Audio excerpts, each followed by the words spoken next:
안녕하세요. 다산 부동산 파트너 공인중개사 서미라입니다. 한 주간의 부동산 시장 소식과 다산 신도시 아파트 시세, 실거래가 알아보도록 하겠습니다.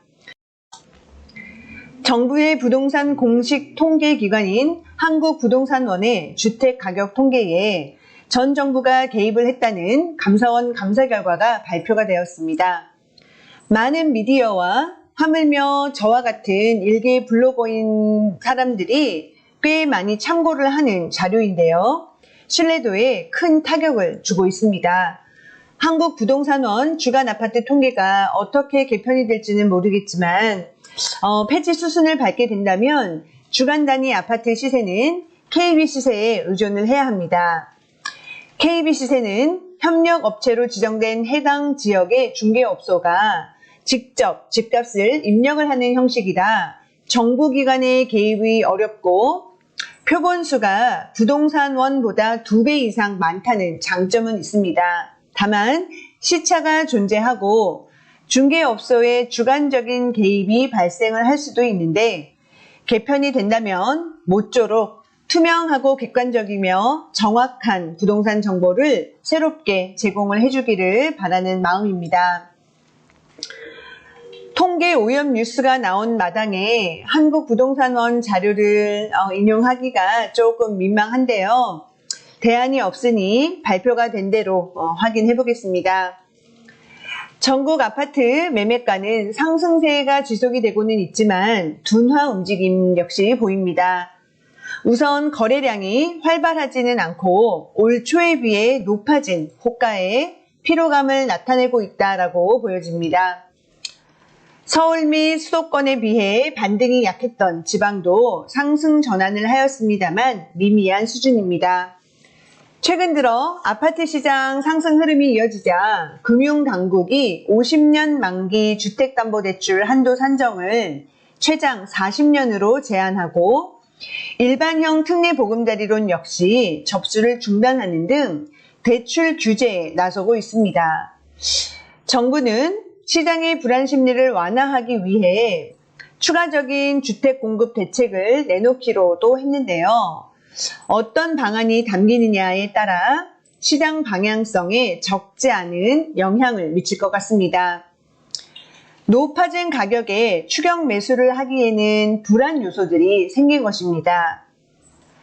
추석 연휴, 긴 연휴 기간인데요.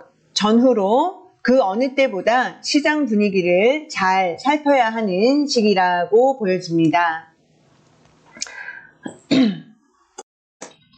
네, 조금 다른 이야기입니다. 여담인데요.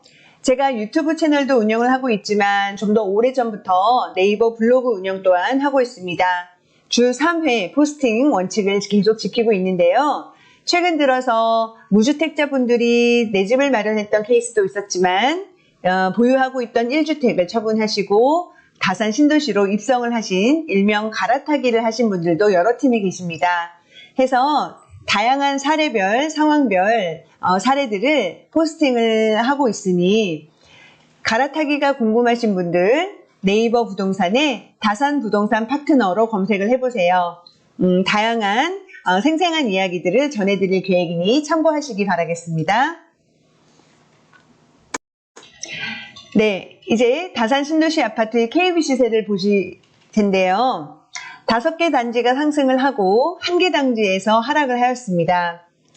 다산 1동 진건지구의 경우 거래량이 좀 더 늘었고 상승 거래 또한 늘었으니 추석 전까지 상향이 되어 있는 KB 시세를 보실 것으로 예상을 합니다. KB 시세표 보시죠.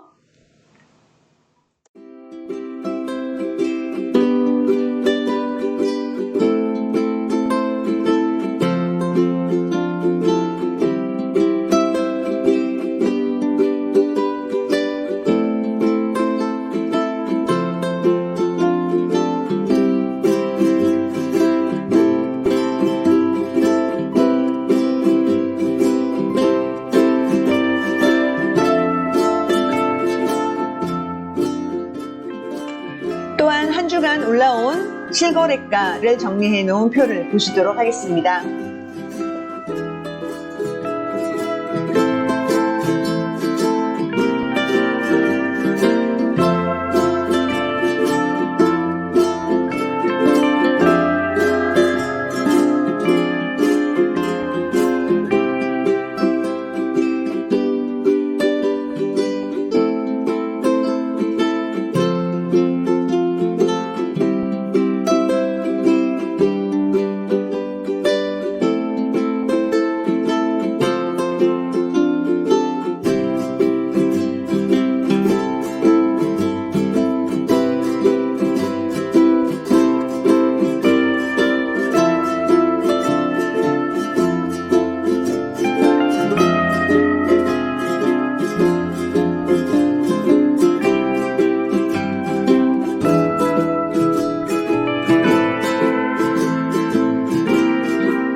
네, 한 주간 올라온 실거래가 표를 보셨는데요.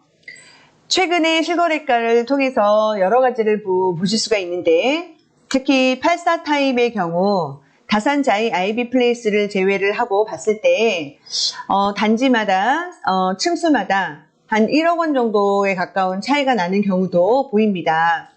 왜 그럴까요? 단순하게 단지별 차이라든지 높은 층이냐 낮은 층이냐 또는 입주를 할 수 있느냐 또는 세입자분이 계시냐 이런 차이도 있지만 그 시세의 내면에는 의외로 다양한 많은 이유들이 숨겨져 있습니다. 이 편한 세상 자이의 최근 들어서의 제법 높은 거래가인 8억 9천만 원의 거래는 3510동의 물건이었고 우리가 일명 이야기하는 뻥뷰 특별한 조망이 확보가 되는 그런 조망권에 대한 가격이 시세에 녹아 있다고 볼 수가 있겠죠. 또 다른 여타의 거래에서 봤을 때 다른 어떤 실거래가보다 좀 더 낮은 이유로 거래가 되는 경우도 있는데 단순한 이유라기보다는 비과세 기간, 즉 일시적 1가구 2주택 비과세 이유로 일정 기한 안에 팔아야 비과세를 받을 수 있다라는 일반적인 많은 경우였죠. 작년에도 많았고 또는 금융비용의 부담이 좀 더 많아서 빨리 좀 더 매도를 하는 게 유리한 경우도 있고요. 또 최근에 또 여러 건수는 본인이 가고자 하는 지역에 선 매수를 진행한 케이스도 있었습니다. 상황이 급변하는 것들을 잘 판단하셔서 먼저 매수를 진행을 한 분들은 다산에 가지고 있는 그 물건을 조금은 더 금액을 조정을 해서 거래를 진행을 하는 경우도 있었고요.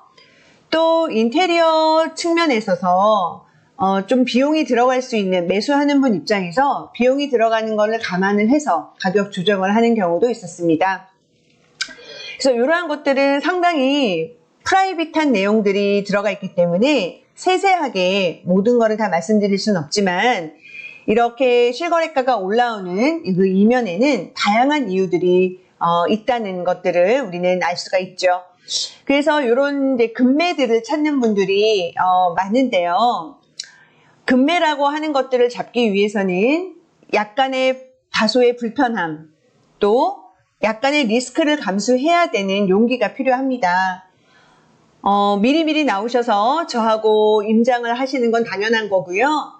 타입별, 단지별, 조망별, 방향별 여러 가지의 상황을 고려한 물건의 파악을 할 수 있는 저하고의 커뮤니케이션 또한 어떤 본인 상황에 대해서 잘 정리를 해놓기 위한 정리 또 대출이라든지 그런 상황에 대한 계획 해서 여러 가지의 상황을 고려를 하기 위해서는 어느 정도의 불편함과 리스크는 감수를 해야 됩니다. 제가 얼마 전에 다시 한번 그 다산역 예정지가 바라보이는 곳을 가게 됐는데요. 착착 이렇게 진행이 되고 있는 모습을 봤습니다. 더디지만 확실하게 변화가 보이고 있고요. 대부분의 공구는 공정률 90%를 넘어서고 있습니다. 내년에는 바로 저 땅 밑으로 서울 지하철이 달릴 것입니다. 그러면 우리의 삶은 얼마나 더 좋아질까요? 그런 기대감을 다시 한번 해보면서 저는 언제나 다산의 모든 모습들을 잘 기록하고 전달하도록 하겠습니다. 함께 해주셔서 감사하고요. 다음 시간에 만나실 때까지 건강하세요. 감사합니다.